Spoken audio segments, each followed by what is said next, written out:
নমস্কার বন্ধুরা, কেমন আছো সবাই? আজকের রথ, আর রথের দিন পাঁপড় ভাজা হবে না তা কি হয় বলো? এই দেখো আমি এখন ভাজছি পাঁপড়, আর পাঁপড়ের সাথে তো অনেক কিছু রান্না বান্না রয়েছে, তোমাদের দেখাই চলো। এই দেখো পাঁপড়গুলো অনেকগুলো ভাজা হয়ে গেছে, আর পাঁপড়ের সাথে আজকের আছে মেন হচ্ছে খাওয়া দাওয়া খিচুড়ি। আর খিচুড়ি ভোগ তো আমার দারুণ লাগে।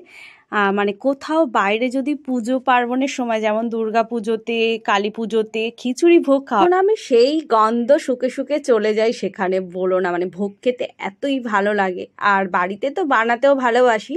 এদিকে আমি খিচুড়ি বসিয়ে দিয়েছি, দিয়ে আর পাঁপড় ভাজা করছি, আর মেয়েকে একটা টেস্ট করতে দিলাম।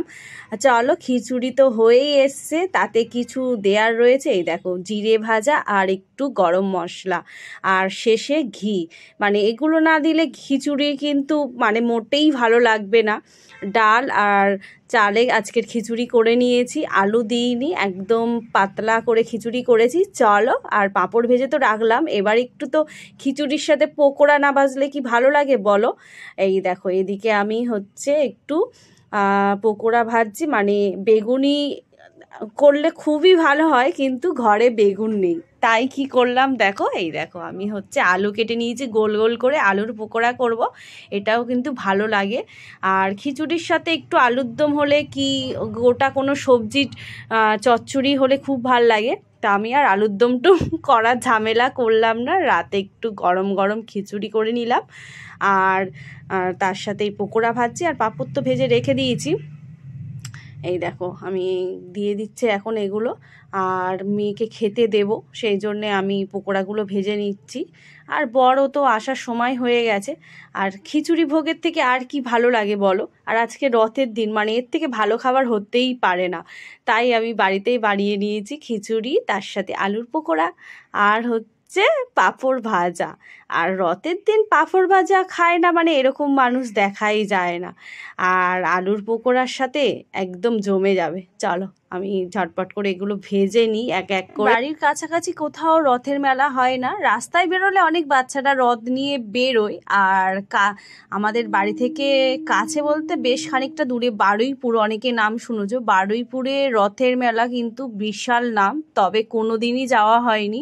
আমি বারুইপুরের কাছাকাছি আমার বাপের বাড়ি, শ্বশুর বাড়িও কাছেই, মানে যতটা বারুইপুরের ওদিকে আমার বাপের বাড়ি, আর এদিকে আমার শ্বশুর বাড়ি, কিন্তু বাবার ঘরে থাকতেও কোনোদিন যাওয়া হয়নি, আর শ্বশুরবাড়ি থেকে তো এখন যাওয়াই হয় না, বরের মানে কাজে যায় মেয়েকে নিয়ে, আর সেইভাবে যাওয়া হয় না, প্রচুর ভিড়ভাড়টা হয়, সেই জন্যে আর এখন আর এমনভাবে কোথাও যাওয়া হয় না।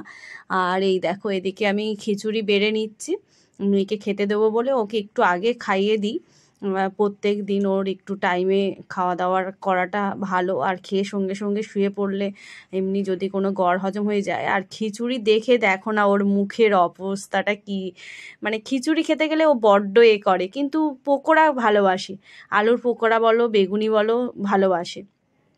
তা সে যাই হোক, আমি তো খিচুড়ি বানিয়েছি, আজকের খেতে হবে, আর আমি বললাম যে আজকের রথের দিন রথের দিন সবাই খিচুড়িই খায়। আর দেখো এগুলো লাল লাল করে ভেজে নিচ্ছে, আর এই আলুর পকোড়াগুলো না একটু না কড়া কড়া করে ভাজলে ঠিক মজমজে হয় না।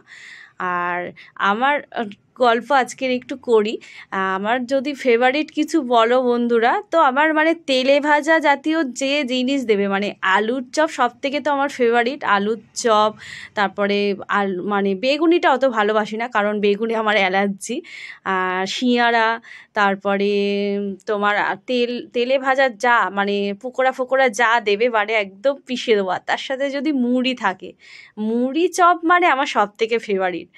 আর আর এই সব পকোড়া তো মানে ঝটপট হয়ে যায়, আলুর পকোড়া ফোকোড়া বলো বেগুনি বলো ঝটপট হয়ে যায়, আলুর চপটা একটু করতে গেলে মানে সময় লাগে, আলু সিদ্ধ করো অনেক কিছু, জিরে ভেজে আদা রসুন ভালো করে মানে কষিয়ে রসিয়ে তবে আলুর চপ করলে তবে ভালো লাগে।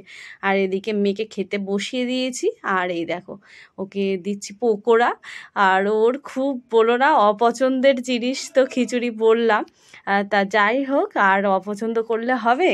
আর এদিকে দেখো বর চলে এসেছে, খেয়ে উঠলে তারপরে আমরা খাবো, আর ওকে আমি নিজে হাতে খেতে দিয়েছি, মাঝে মাঝে বায়না করে মা আমাকে একটু খাইয়ে দাও, আর এখনও তো মানে ডান হাতের প্রবলেমটা রয়েছে, এখনও হচ্ছে, মানে দেখেই তোমরা বুঝতে পারছো কি আমি বুঝতে পারছি না বন্ধুরা।